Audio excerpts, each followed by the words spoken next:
Apa itu arti manajemen? Menurut Williams, Dabrin, dan Erland adalah koordinasi dan proses integrasi dari pemanfaatan sumber daya organisasi seperti sumber daya manusia, sumber daya alam, sumber daya keuangan, dan sumber daya teknologi atau pengetahuan, dan lain-lainnya. Dewan Manajemen Olahraga di Amerika Utara mengidentifikasi manajemen olahraga sebagai ladang pembelajaran yang menawarkan latihan dan pendidikan spesialisasi yang dibutuhkan individu yang mencari karir dalam banyak segmen industri.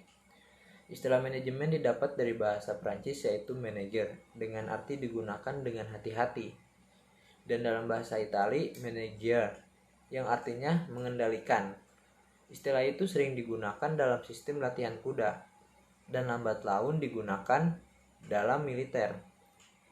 Dan apa itu manajer?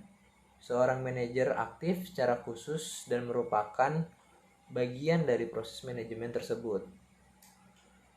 Manajer adalah seorang yang melakukan perencanaan, mengambil keputusan, mengorganisasikan staf, memimpin, memotivasi, sekaligus mengontrol sumber daya organisasi tersebut.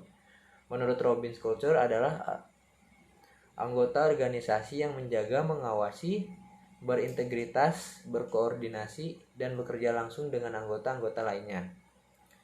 Dalam prinsip manajemen, yaitu ada 7. Yang pertama, struktur manajemen organisasi harus bertanggung jawab, menjelaskan tanggung jawabnya. Yang kedua, pekerjaan manajemen harus dipertimbangkan dalam struktur organisasi. Yang ketiga, manajemen yang sukses tergantung pada komunikasi di dalam tim. 4. Koordinasi dan kerjasama antar berbagai departemen dalam suatu organisasi yang diperlukan untuk pengelolaannya efektif. 5. Manajer harus menjadi pemimpin yang efektif.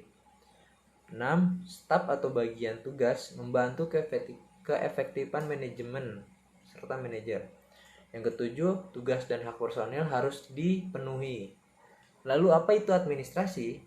Kata administrasi berasal dari bahasa Belanda yaitu administer, yang artinya segala kegiatan yang meliputi tulis menulis, ketik mengetik, komputerisasi, surat menyurat, kearsipan, agenda. Kata administrasi juga berasal dari Yunani yaitu administer, yang melayani. Kata administrasi berarti melayani. Dari dua pengertian di atas, secara umum dapat diartikan bahwa administrasi mempunyai pengertian dan tata usaha kantor. Menurut Dr. Judi Atmosuriwiryo, administrasi dibagi menjadi dua, yaitu administrasi dalam pengertian sempit dan administrasi dalam pengertian luas. Dalam pengertian sempit, administrasi dijelaskan sebagaimana yang dimaksudkan, yaitu dari ruang lingkup kerja yang sempit, yang hanya berkisar pada kegiatan tata usaha kantor seperti tulis menulis, pengetikan, surat menyurat, agenda kearsipan, dan pembukuan, dan lain sebagainya. Sedangkan dalam pengertian luas, administrasi itu mempunyai 3 sudut, yaitu proses, fungsi atau tugas, dan keperanataan atau institusi. Sekian dari saya.